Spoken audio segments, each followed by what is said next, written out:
Hey everyone, and welcome to another episode of the Liam McCullum Show. Today, I have another solo episode for you. I am planning on reading through a Substack that I wrote a couple of weeks ago called A Libertarian Analysis of War and Collective Punishment.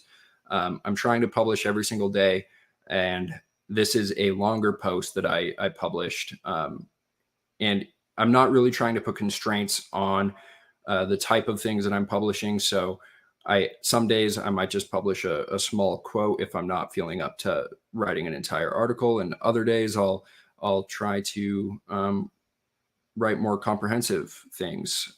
I did a previous podcast on Malthusianism, and that was inspired by another longer post that I wrote for Substack, and today I have another longer article. And when I had Dan Sanchez on my podcast, who is the inspiration for me writing every single day, he is doing the same thing. And he essentially told me that he doesn't strive for perfection. He gave me some tips for this habit of writing every day. And it was a really great podcast, and I encourage everyone to listen to it.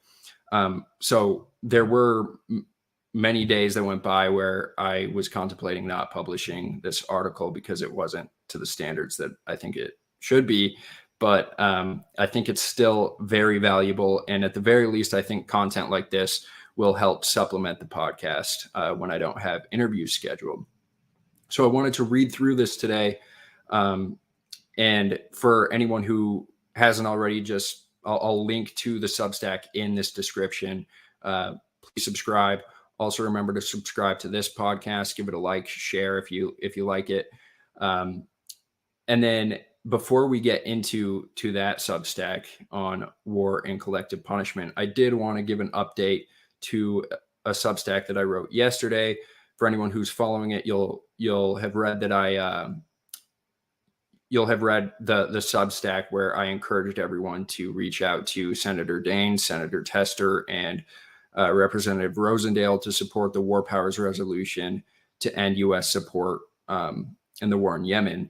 And unfortunately, Senator Sanders did not follow through with the vote. He buckled to White House pressure, which is really unfortunate because earlier in the Biden presidency, he had expressed that he wanted to end the war in Yemen. And I invited Anel Sheline, I think that's how you pronounce her name. I invited her on the show and seemed very optimistic. We talked about it back then, and I've had Scott Horton on the podcast, and he's talked about how this war is the worst humanitarian crisis on the planet. And it was exacerbated by U.S. sanctions and the coronavirus pandemic and all of the government, solutions to the pandemic and the long-term effects of that. And I was really optimistic. I thought that this vote would come to the floor, but unfortunately, the Biden White House did whip votes against it. And then Senator Sanders announced that he wasn't going to bring it to the floor. But that if the Biden administration doesn't try to pursue an end to the war, he will bring it to the floor again. But it's unfortunate that it didn't happen yesterday because fighting is still going on the ground in Yemen, even though there was a ceasefire. It looks like the ceasefire has stopped. I don't know if the blockade is still going on. And I might do an interview about that in the future, but I would also encourage everyone to listen to antiwar.com, their new podcast that they do daily. It's hosted by Dave DeCamp, and he just reads through the antiwar.com blog and updates you with the news. And I try to listen to that every day to stay up to date.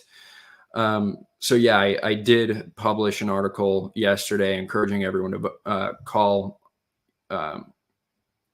Daines, Tester, and Rosendale to support this. And unfortunately, the vote will not happen. But included in that Substack is a quote, a very encouraging quote by Representative Rosendale. I received an email from his office, and I included that quote in the Substack, where he essentially says that he does not support any funding for foreign interventions, especially when civilians are being harmed. And he also expressed that he does not support sending weapons to Saudi Arabia. So we have at least one of our congressmen on board with this sentiment. And for people who don't know that, or who didn't know that Rosendale was aligned and that he was fairly libertarian when it comes to foreign policy, I just wanted to share that quote with you guys, because I do think Rosendale is one of the better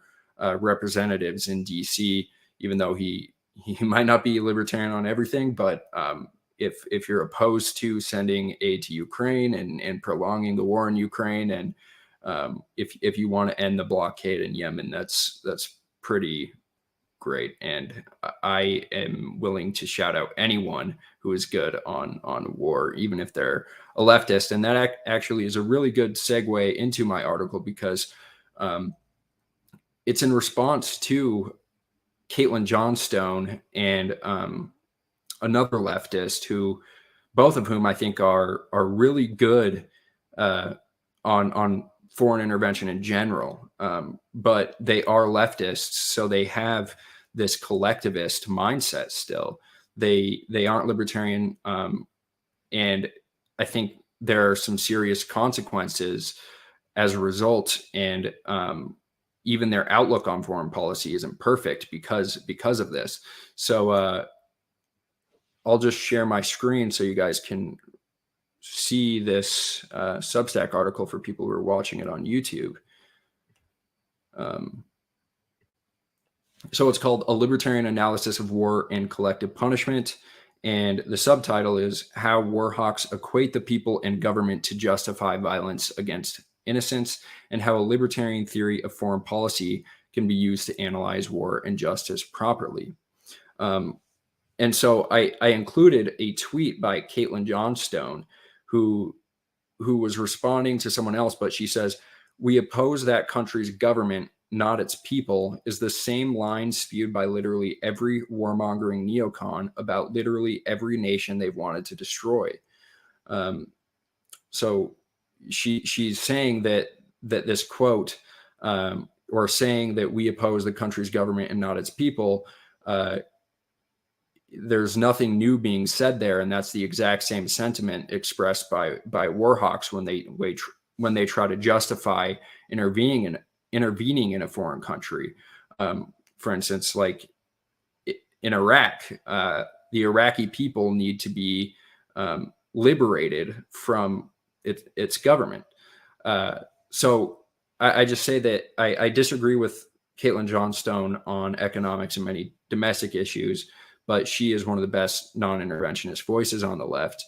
But her criticism of conflating a country's government with its people comes from a very good place, because she's not trying to carry water for the war party, and she's trying to resist doing so by touting the same narrative. And that specific tweet is in response to someone saying that we need to support the people of China, and she essentially says that supporting the people of China and not their government. So she's responding against the sentiment, really, that somehow if you are saying that you need to support the people of China and not their government, that somehow means that the U.S. should also defend Taiwan against China militarily. So the tweet in that thread, she says, "It still amazes me how many people who fancy themselves anti-establishment critical thinkers will spend all day mindlessly regurgitating mainstream media lines about China." And then I say, I think Johnstone is mistaken in completely dismissing the idea that we should separate the people and the government just as a concept, and that there is a methodological reason to separate the two. Because just like politicians and war criminals will separate the government and the people when useful, they will also conflate the two when useful.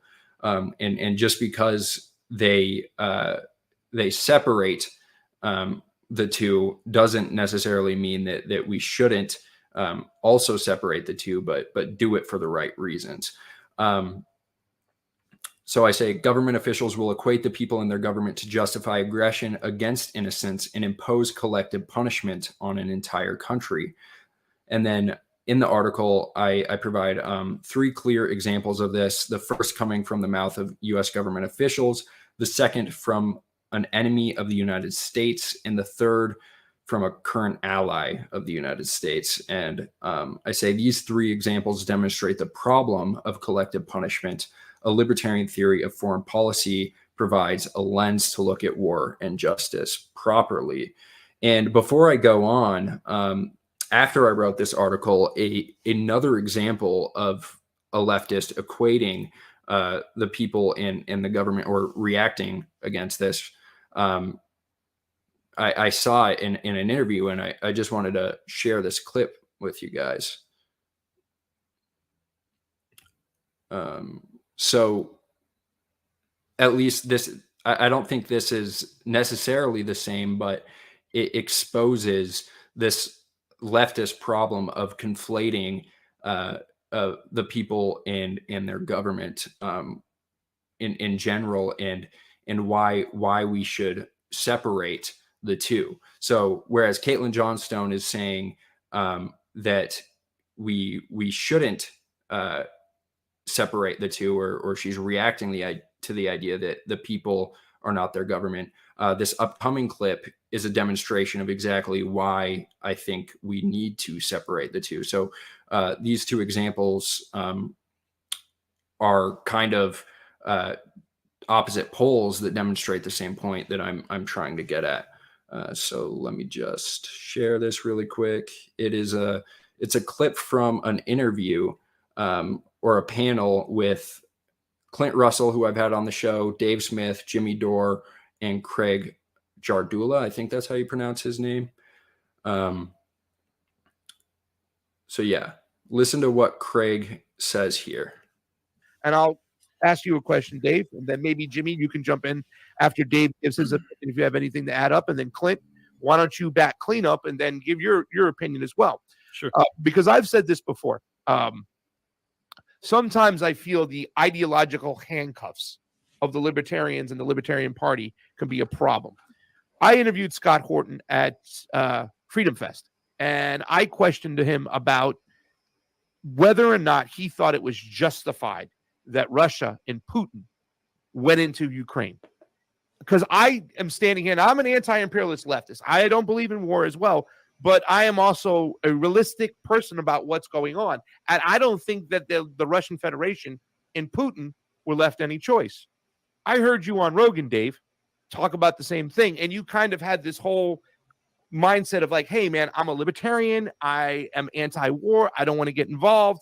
But how can we say that Putin wasn't justified for going into Ukraine after 8 years of the government being overthrown? You both mentioned on that last show you went on the Victoria Nuland situation. So I'd like to hear your point of view on that. And the reason why I'm bringing that up is because I think that kind of leads to inaction. If we stick to our ideologies where we can't be for any military intervention after all these things have happened, how can we make decisions, outside of what we honestly believe when it's necessary to make those decisions in foreign policy? Well, so your concern is being if there was too much anti-interventionism, like in Russia or something like that, so they wouldn't support them invading Ukraine. Well, look, I mean, the truth is, and this is an interesting position for me to be in because I'm always arguing how America isn't justified in their interventions, but I think that Vladimir Putin, look, the United States foreign policy for the last 30 years, particularly toward Russia since the fall of the Soviet Union, has been just insane and reckless and evil and provocative at every single turn. They've certainly pushed Vladimir Putin. And at least according to William Perry, who was Bill Clinton's Secretary of Defense, he said that Vladimir Putin is operating under like he believes that there is an American policy to assassinate and overthrow him. And I don't know if that's true, but it wouldn't be that shocking, if it was true. And so that's the kind of the position we've put this guy in. But no, I mean, he's not justified in invading the Ukraine because I mean, look, man, it's hard to get these estimates in the fog of war, but at least tens of thousands of innocent people have been slaughtered in the war. It's absolutely horrible. And the fact that he was, pushed by the most powerful, power centers in the world does not, like that. It's like, I think far too often people conflate people with their governments. And the people of Ukraine are really more victims of their own governments than anybody else. I mean, obviously, there's some very, very nasty groups in Ukraine. You have the C-14 and the Right Sector guys and Sabata and all those guys. But there's also just a lot of people in Ukraine who lived under the incredibly corrupt government of Yanukovych, the corrupt Poroshenko government, and now the corrupt Zelensky government. And these, by the millions, they're having to flee now because of this war. Just tons of innocent people being killed. And they're always like, there had to be some other option of how Vladimir Putin could have handled this. I think Scott threw out the example of, he could have cut off all natural gas to Europe. He could. So Craig and Caitlin Johnstone are both on the left. And we see Craig here conflating the people and their government, whereas Caitlin Johnstone is reacting against the idea. And I wanted to give you both of those examples before I get into the analysis, because I think they both demonstrate this collectivist problem and really the collectivist theory of foreign policy. So I'm just going to share my screen again to begin reading through the rest of the article.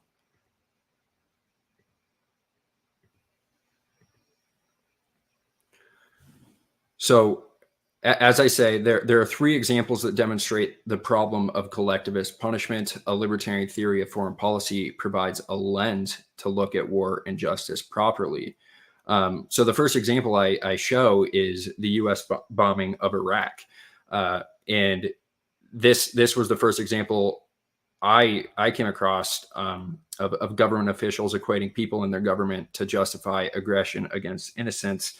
And I say, let's look at when the United States conducted a strategic bombing on Iraq's infrastructure in 1991, specifically targeting electrical plants, oil refineries, and transportation networks. The Pentagon, in a Washington Post article written in June 1991, acknowledged that the 43-day assault severely impacted and harmed the civilian population and economy, and explained that they, quote, sought to achieve some of their military objectives in the Persian Gulf by disabling Iraqi society at large. So they're not just targeting the government and government officials that they perceive to be guilty of crimes or whatever. They're imposing these penalties on society. And I continue. The Air Force defended these bombardments in a press briefing cited in the article by blurring the lines between the Iraqi people and the Iraqi government. So this is a quote from an Air Force officer. Well, actually, no, this is a quote from the New York Times article or the Washington Post article. It says, among the justifications offered now, particularly by the Air Force in recent briefings, is that Iraqi civilians were not blameless for Saddam's invasion of Kuwait. Quote, the definition of innocence gets to be a little bit unclear, said a senior Air Force officer, noting that many Iraqis supported the invasion of Kuwait. Quote, they do live there, and ultimately the people have some control over what goes on in their country, end quote. And I say, and since the lines were blurred, they also justified the harm imposed on Iraqi citizens. Now, at the time, a Harvard health team, according to that Washington Post article, reported that the lack of power, fuel, and transportation due to the United States approved economic sanctions and the Air Force bombardments resulted in epidemic levels of cholera and typhoid, which are caused by lack of clean water, and predicted that at least 170,000 children under 5 years of age will die in the coming year from the delayed effects. So at the time of this 1991 article, that was the prediction. And according to 1995 WHO data, the diet of the Iraqi population was at semi-starvation levels at the overall availability of and the overall availability of calories decreased by 65%, and Iraq was only receiving 25% of the needed red meat and poultry, 40% of cereals, 10% of fish, and 10% of sugar. And these were the intended effects. In the mentioned Washington Post article, an anonymous Air Force planning officer is cited as saying, and this is his quote, "People say, you didn't recognize that it was going to have an effect on water or sewage. Well, what were we trying to do with United States approved economic sanctions? Help out the Iraqi people? No. What we were doing with the attacks on infrastructure was to accelerate the effect of the sanctions." So he's basically admitting that the effects were to starve the people. And in an infamous 1995 report that has since been contested, the UN reported that 500,000 children died as a result of the sanctions and bombings. And a more conservative estimate puts that number at around 300,000. But the reason I included that 1995 report, which is contested, is because in a 60 Minutes interview, correspondent Leslie Stahl, referring to that report, said to the late UN ambassador Madeleine Albright, she asked her this question. She said, "We have heard that 500,000 children have died." And she asks, I mean, that's more children than died in Hiroshima. And, is the price worth it? And Madeleine Albright, in a response she never lived down, she said, "I think this is a very hard choice, but we think the price is worth it." So at the time when they thought that the result was 500,000 children dying as a result of the sanctions and bombings, even though that number is contested now, at the time, Madeleine Albright thought that that number, the overestimate, was justified and worth it. And I say that the goal of these devastating sanctions was to punish the people of Iraq until they deposed Saddam Hussein. Lieutenant General Charles A. Horner, who commanded the air campaign, and an anonymous Air Force planner communicated this exact same thing in the Washington Post article. The Air Force planner is quoted as saying, "Big picture, we wanted to let people know, get rid of this guy and we'll be more than happy to assist in rebuilding. We're not going to tolerate Saddam Hussein or his regime. Fix that and we'll fix your electricity." So he's calling on the people to fix their government, to depose Saddam Hussein. And until that happens, we're not going to fix your electricity. And then the quote from Horner, Lieutenant General Charles Horner, who commanded the campaign, said in an interview that a side benefit was the psychological effect on ordinary Iraqi citizens of having their lights go out. And I conclude this example with saying the Biden administration, in the case of sanctions on Russia, the most recent sanctions on Russia, as a result of the war in Ukraine, has tried to distance itself from the truth that sanctions hurt citizens as much, if not more, than the government. They're not making this argument, the same argument that was made in 1991, but the truth still exists. So when we see the Biden administration try to justify sanctions on Russia, know that at one time, the United States military was explicitly saying that the results of these sanctions were to punish the people so that they would depose their leaders. And I mean, the same thing should be applied here with this Russian conflict, and know that people are suffering in Russia, and it's not impacting the leaders as much. So yeah, I say with the Iraqi bombings, this was the explicit goal. Whereas recently, I think the United States and presidencies have tried to distance themselves from that reality, and they try to convince people that sanctions only hurt government officials. So yeah, that's the first example I have of people trying to equate the people and their government to justify punishment against them, and really just this overall all idea of collectivism and punishment, that somehow because your government commits alleged crimes, therefore the people also should be punished for that.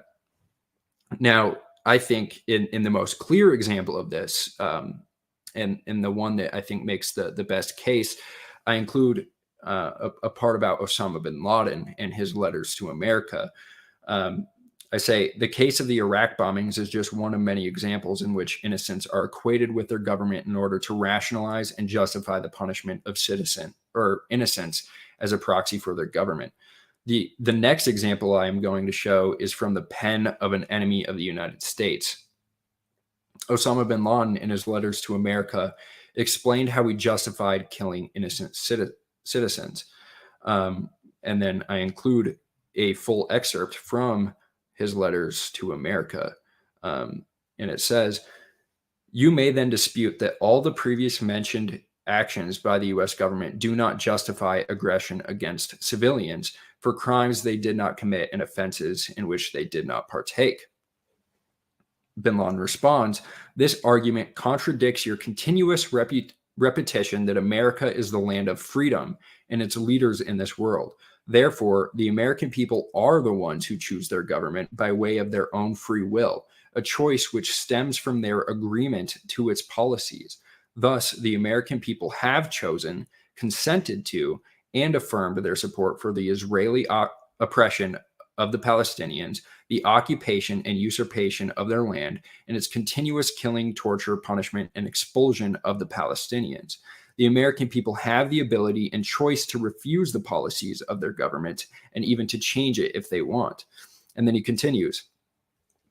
In point B, he says, "The American people are the ones who pay the taxes which fund the planes that bomb us in Afghanistan, the tanks that strike and destroy our homes in Palestine, the armies which occupy our lands in the Arabian Gulf, and the fleets which ensure the blockade of Iraq. These tax dollars are given to Israel for it to continue to attack us and penetrate our lands. So the American people are the ones who fund the attacks against us, and they are the ones who oversee the expenditure of these monies in the way they wish through their elected candidates." Point C, also, the American army is part of the American people. It is the very same people who are shamelessly helping the Jews fight against us.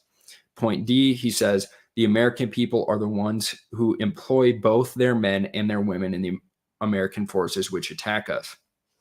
Point E, he says, "This is why the American people cannot be not innocent of all the crimes committed by the Americans and Jews against us."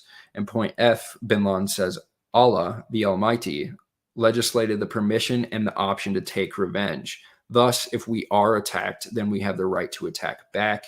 Whoever has destroyed our villages and towns, then we have the right to destroy their villages and towns. Whoever has stolen our wealth, then we have the right to destroy their economy. And whoever has killed civilians, then we have the right to kill theirs." And then when bin Laden was asked how he justified killing innocents in an interview with Al Jazeera, he said, "We kill the kings of the infidels, kings of the crusaders, and civilian infidels in exchange for those of our children they kill." And I just italicize and bold "they" because, again, he's saying that the civilians also kill these people. And then I include the full quote, but I don't think it's necessary here, other than that he just says, "The men that God helped attack on September 11th did not intend to kill babies. They intended to destroy the strongest military power in the world." He's responding to the idea that he killed civilians, and he's saying essentially that the babies were just they were a result of trying to actually take down the military power, not kill innocents, which is the same justification you hear from neocons. It's like, well, why was an innocent killed? Well, they were holding innocents as hostage. So when we bombed this hospital, it's because they put up military barricades within the hospital, and they're using innocents as shields. So it's the same exact justification that we make. And then the final example, the final foil that I include in the article is Zelensky regarding Russians. And I say, in a more recent example of government leaders calling for collective punishment of citizens and government officials alike, Ukrainian President Vladimir Zelensky said that all Russians are responsible for the war and should be barred from Western countries. In an interview with the Washington Post, he said, "Whichever kind of Russian, make them go to Russia. They'll understand then. They'll say, this war has nothing to do with us. The whole population can't be held responsible, can it? But it can. The population picked this government, and they're not fighting it, not arguing with it, and not shouting at it. Don't you want this isolation? You're telling the whole world that it must live by your rules, then go and live there. This is the only way to influence Putin." So, I mean, pretty explicitly saying, no, the whole population can be held responsible. So I just wanted to provide three examples that I think together are compelling, because we have the United States saying it, we have an enemy of the United States, and then an ally of the United States, all using this theory of collective punishment, as I call it in this article. And just regarding Zelensky's quote really quick, I mean, this totally contradicts the other reports we hear from Western media that Putin is jailing anti-war protesters and also sending anti-war protesters to the front of the lines to fight in Ukraine. So the idea that the whole population is responsible, and that the whole population also picked the government, the whole population is not shouting at it, is not arguing with it, as he says, and that they all want to abide by Putin's rules is ridiculous. So then I continue. Of the three examples mentioned above, the Osama bin Laden quote presents itself as the clearest example of the philosophy that equates government with its people, and therefore it is the one most worthy of responding to it in full. I think that's the case because it's pretty lengthy, and he offers philosophical arguments as to why he equates the two. So he explicitly justifies the killing of innocents because, in his view, the United States people are the U.S. government. The U.S. government is of the U.S. people. And being that the U.S. is a free country, the U.S. population also chooses its government and therefore also consents to the violence he accuses the U.S. of perpetrating. And I say we need to examine the foundation of his view, which is a collectivist theory of justice and of war, and a false belief that all people have consented to their government's actions merely by living in the geographical territory of said government. Additionally, putting aside the question of the truthfulness of his accusations of violence, bin Laden's quote should lead us to question the philosophical issue of democracy and whether a whole population can really be understood to choose its government in the sense that all can both legally and philosophically be considered responsible for a government's actions. That is, I guess, if 51% of a country support a policy, does that mean that the other 49% are also in agreement with it? And I really try to tackle that idea in the rest of the article. So in the next portion of the article that I titled "Toward a Theory of Peace," which is the title of an article by Dan Sanchez in the Foundation for Economic Education, I say libertarian theory can help us investigate these assumptions and build a proper libertarian theory of war. In his essay "Toward a Theory of Peace," Dan Sanchez argues that libertarianism's aim is peace, while the collectivist theory of justice only perpetuates war. Libertarianism, Dan says, holds agents of the government to the same moral standards as everyone else, and so it rightly looks upon war as mass murder, violating the individual right to life on an industrial scale. Libertarian philosophy is not necessarily a call for pacifism, though. It doesn't prohibit all force. Rather, it permits defense and prohibits aggression. Dan writes, "Liberty does not preclude force, but aggression, which is the initiation of force, and war always entails aggression. The term war is almost never used to describe the selective pursuit of justice targeting specific individuals. Wars target not specific perpetrators to make specific victims whole, but whole populations for obliteration and conquest.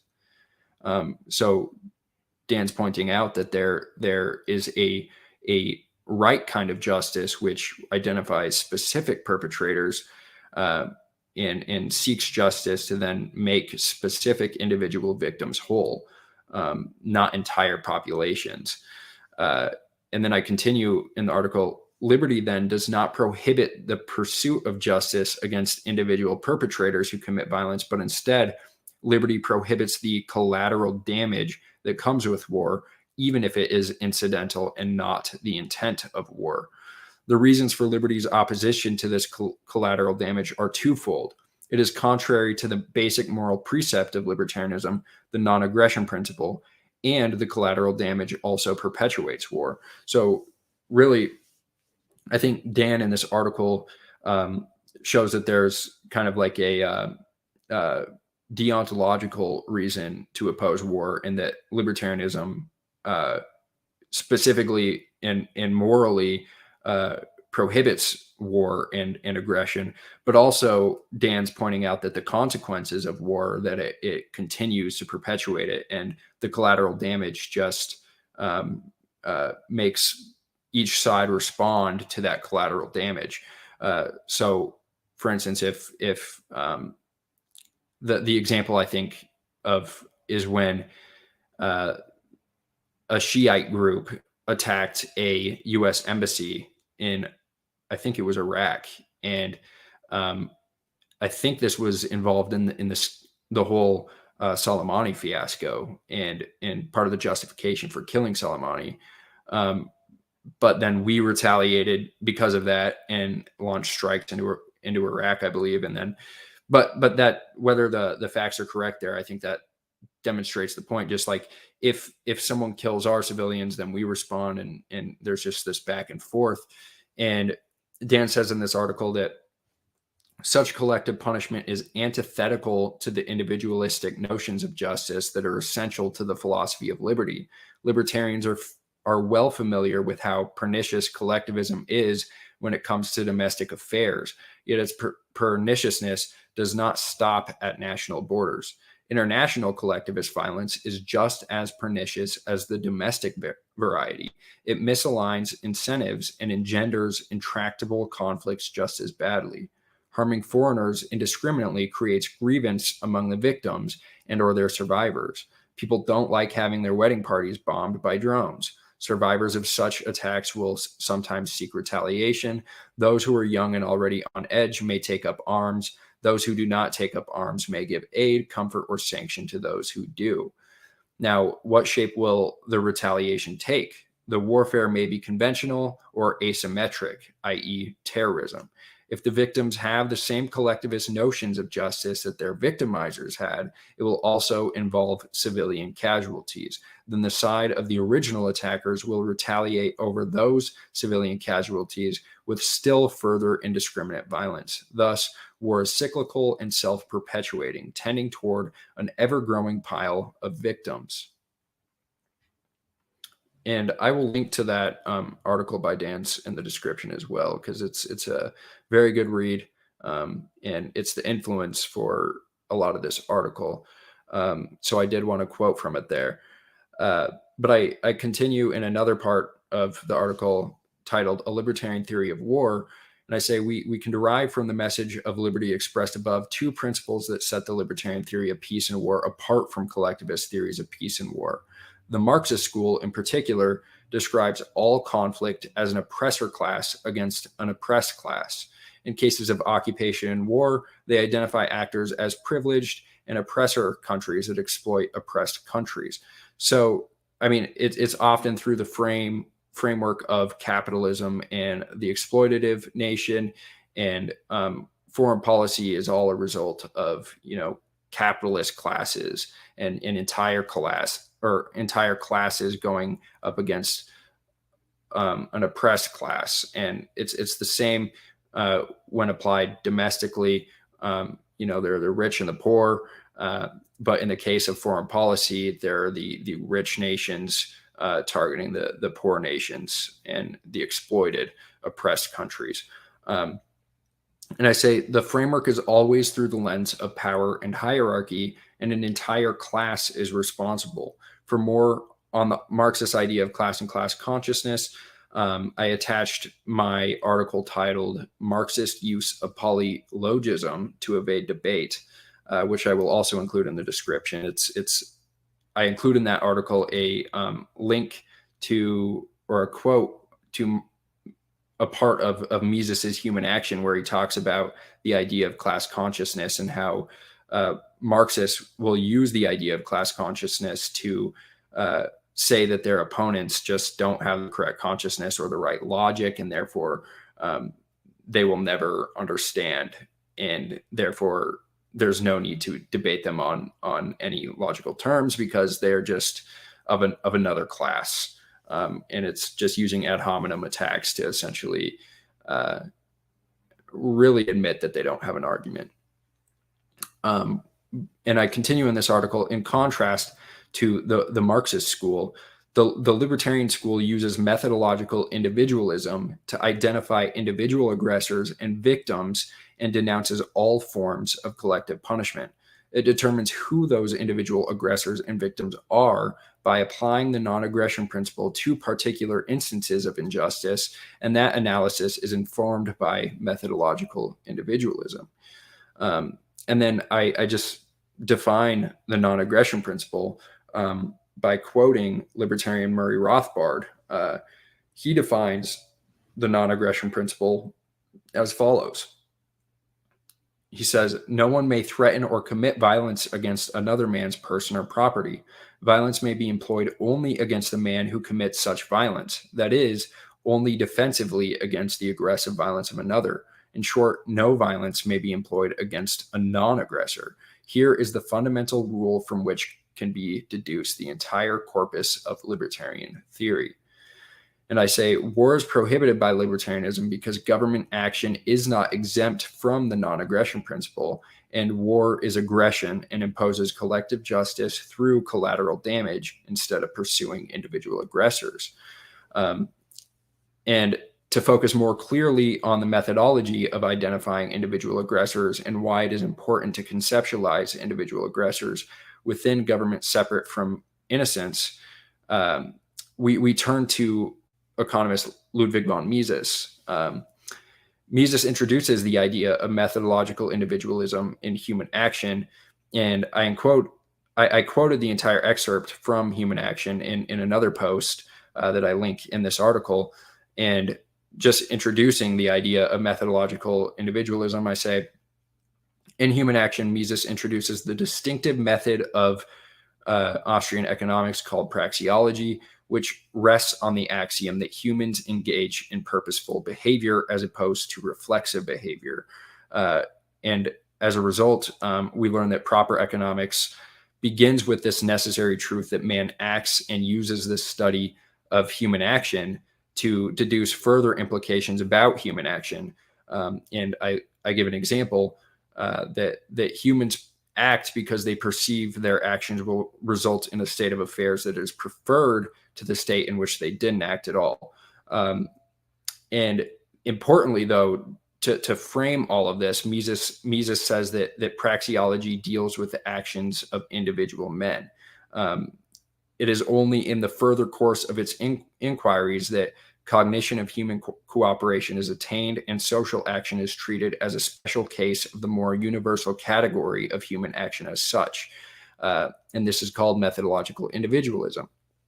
The method is in response to the concept that man is metaphysically, necessarily, and logically a part of a collectivist whole, or that society begets individuals, that there is no way to conceptualize an isolated individual, or that there is no logical concept as an individual. The critical theorists, specifically Marcuse, he said that individuals are determined by society, and Mises is really responding to this idea, and he addressed it addresses the idea as a whole. But first, he says, to the idea or claim that society exists before the individual, he says that it's not really necessary to say that the individual become or exists before society, because a lot of Marxists will say, well, society came before individuals, or there has been no case where an individual pre-existed society, like you were born into society. And he's saying that is vain, and that entire argument is vain, and that logically the notions of a whole and its parts are correlative, but as logical concepts, they are both apart from time. So it is possible to separate individuals and society conceptually. And Mises doesn't outright reject the idea that there are such things as collectives. On the contrary, Mises is developing methodological individualism to explain social collective behavior. And he says methodological individualism, far from contesting the significance of such collective wholes, considers it as one of its main tasks to describe and to analyze their becoming and their disappearing, their changing structures and their operation, and it chooses the only method fitted to solve this problem satisfactorily. And then I include his explanation of the method. And he says, first, we must realize that all actions are performed by individuals. A collective operates always through the intermediary of one or several individuals whose actions are related to the collective as the secondary source. It is the meaning which the acting individuals and all those who are touched by their action attribute to an action that determines its character. It is the meaning that marks one action as the action of an individual and another action as the action of the state or of the municipality. The hangman, not the state, executes a criminal. It is the meaning of those concerned that discerns in the hangman's action an action of the state. A group of armed men occupies a place. It is the meaning of those concerned which imputes this occupation not to the officers and soldiers on the spot, but to their nation. If we scrutinize the meaning of the various actions performed by individuals, we must necessarily learn everything about the actions of collective wholes. For a social collective has no existence in a reality outside of the individual members' actions. The life of a collective is lived in the actions of the individuals constituting its body. There is no social collective conceivable which is not operative in the actions of some individuals. The reality of a social integer consists in its directing and releasing definite actions on the part of individuals. Thus, the way to a cognition of collective wholes is through an analysis of the individual's actions.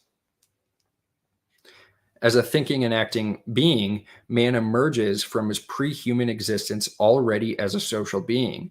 The evolution of reason, language, and cooperation is the outcome of the same process.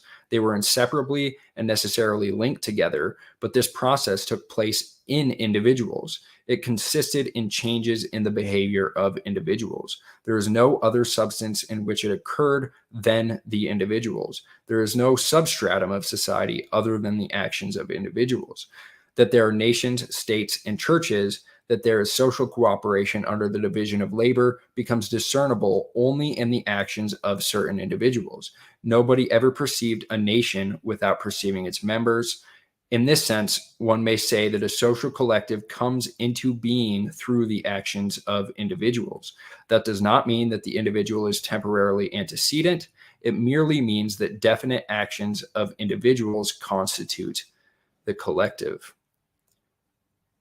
I'm going to repeat that. I think I misread that. He says that does not mean that the individual is temporally antecedent. It merely means that definite actions of individuals constitute the collective. So yeah, I mean, mainly just to sum it up, it's when we are discussing the actions of collectives, it can only really be understood through understanding that individuals and individual behavior are what animate that social action and the collective action. It's only possible through individual action. And I continue in the article. I say that using this method, we can see that an aggressive war should not be visualized as an entire nation or collective oppressing another. Instead, we should use this method and acknowledge that there are individual actors within a warring nation or a collective that take purposeful action that brings about the war and the crimes that come with it. We must apply this method to our theories of justice too, since there are individual actors that take the steps to bring about war and its consequences. Those individual actors ought to be the ones considered legally responsible or morally responsible, not the entire nation. And for demonstration, in a libertarian theory of justice, it would not be the entire country of Russia that is responsible for the war crimes in Ukraine, but only those individual actors, starting with Putin, who purposefully gave the orders, aided, abetted, or followed through with orders that are actually morally and legally responsible for their crimes. And I just conclude that I say, however, we find that our governments of today are intellectually lazy. They take the quick and easy option of labeling all in one country as responsible, and they refuse to seek out any semblance of justice with precision. And as a result of this asymmetrical response of killing innocents as proxies for actual guilty parties, the governmental officials who might have originally identified and were potentially responding to legitimate instances of aggression by another government, they become aggressors themselves when they pursue asymmetrical justice and response. I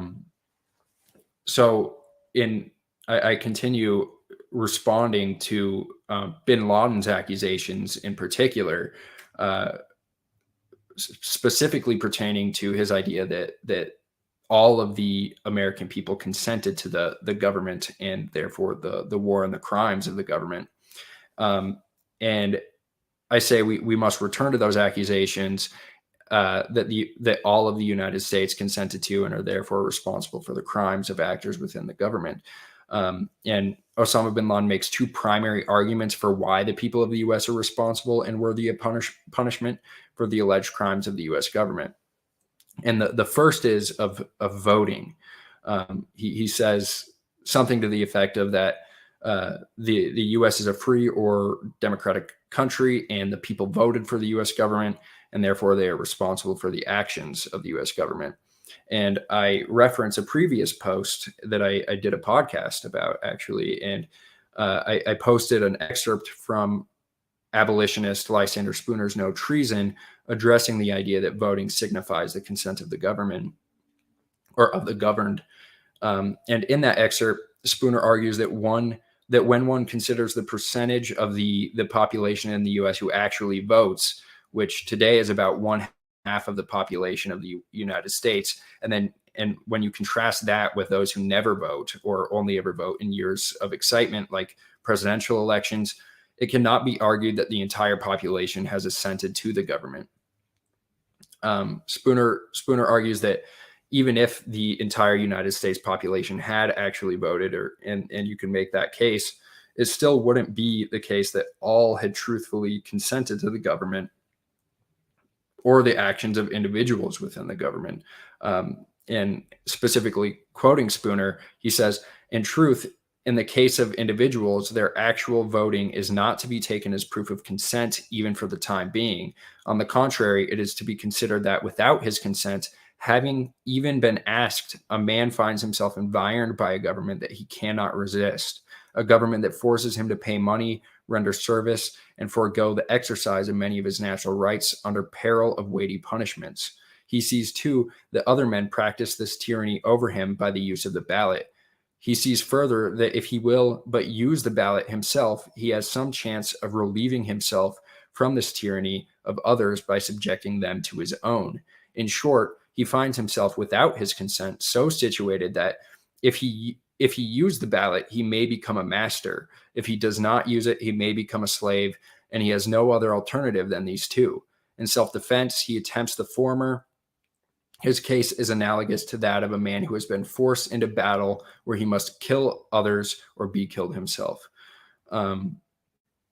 And Spooner goes on in No Treason to argue that no person can be understood to consent to the government until every person is left perfectly free to consent or not, without thereby subjecting himself or his property to be disturbed or injured by others. From a legal perspective, he says that because there is no explicit or written evidence or signatures affirming one's support of government because of secret ballots, voting furnishes no legal evidence as to who the particular individuals are, if there are any, who voluntarily support the Constitution or government, politicians, etc. And it therefore furnishes no legal evidence that anybody supports it voluntarily. And just on top of that, I want to make the case that because there is no legal evidence that anybody supports it voluntarily, they cannot really be understood to be legally responsible for any of the actions of the government either, unless they're actively participating in it. And I link to the entire excerpt from that part of No Treason in the article. But I continue. When we look at foreign governments, such as the government of Russia, for an example, this idea that the people did not agree to their government is easier to digest. When we look at Russia, we can quite easily admit that Putin has opposition within his country, and not everyone has consented to the system. Western media says the same. Corporate press says the same, that, Putin has illegitimate elections. They're rigged. He is not representative of their people, or that Putin is in power by force alone. And I say maybe we need to admit the same applies to our government as well. And to further demonstrate that point, I turn in the article to Osama bin Laden's second argument about taxation. And I begin with a quote from Murray Rothbard and his essay, Anatomy of the State, when he defines the state as that organization in society which attempts to maintain a monopoly of the use of force and violence in a given territorial area. In particular, it is the only organization in society that obtains its revenue not by voluntary contribution or payment for services rendered, but by coercion. And I say that this definition by Rothbard strengthens Spooner's above argument about consent, and it serves as a good transition to bin Laden's second argument regarding taxation, to further argue that the people are responsible for the U.S. government's actions, or individuals within the U.S. government and their actions. Bin Laden argues that the American people are the ones who pay the taxes which fund the planes that bomb us in Afghanistan, the tanks that strike and destroy our homes in Palestine. And then he concludes, so the American people are the ones who fund the attacks against us, and they are the ones who oversee the expenditure of these monies in the way that they wish through their elected candidates. And I say, in conjunction with the previous quotation from Spooner, libertarianism's answer to this argument is very simple. As indicated in Rothbard's above quote, or earlier mentioned quote, libertarianism regards all taxation as theft, and taxation is not the voluntary giving up of one's money to a charity. Instead, people are required to pay taxes by force. And if someone refuses to pay taxes, they may be audited, their property may be stolen without due process, and they may be imprisoned.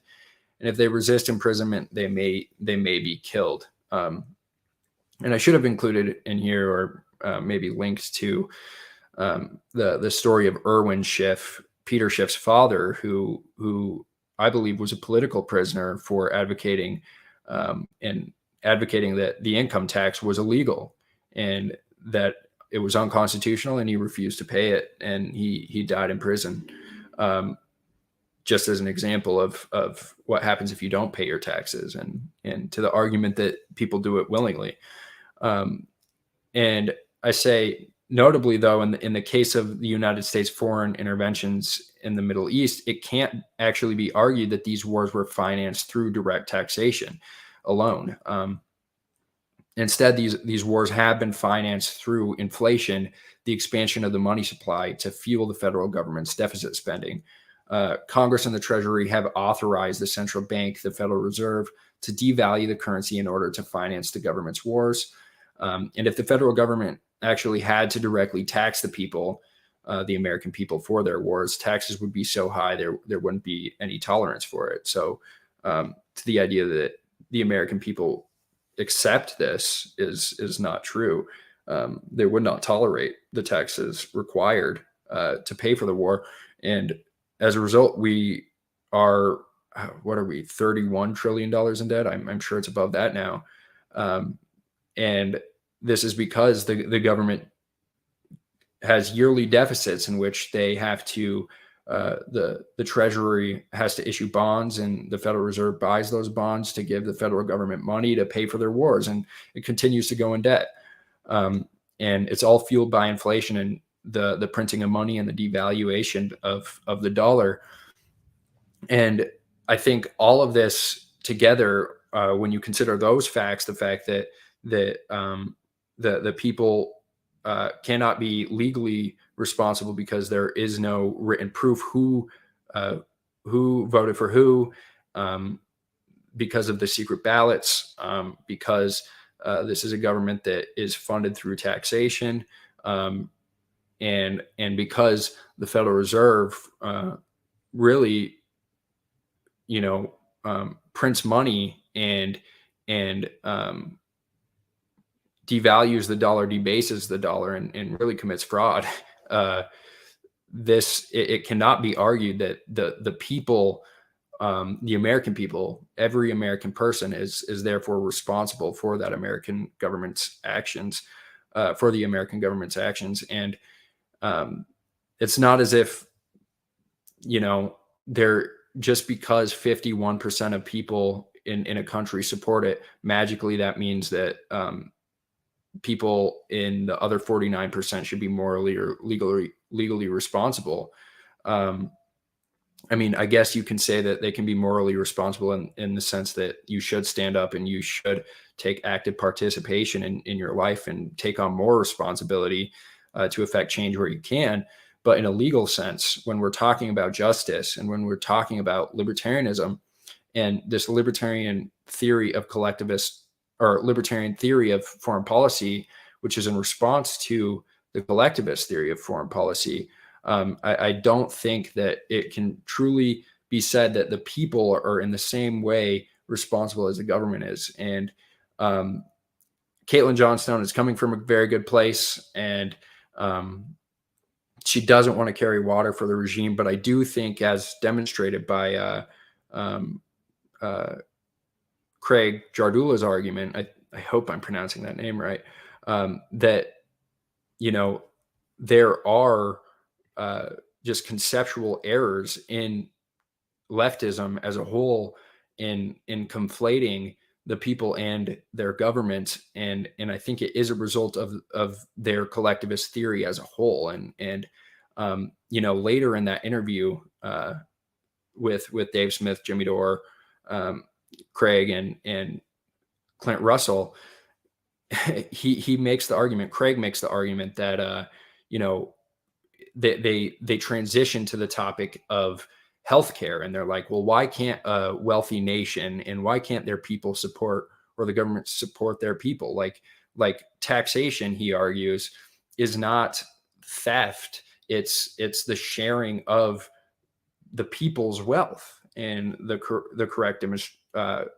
distribution of it. And essentially argues like it's not theft. It's all the people's money, and everyone should share in all the people's money, and it's the people's fund. But it's like, no, we can't conceive of all the people consenting to that policy and agreeing to that policy voluntarily. And it's not as if the American people, as you talk about it, are a homogenous whole. And I think we have to see that there are individuals and they might associate voluntarily in a collective. But the problem with collectivist theories of government and foreign policy in general is that instead of allowing people to voluntarily associate in collectives, it wants to pretend that this already exists naturally and then use force to get those individuals to participate.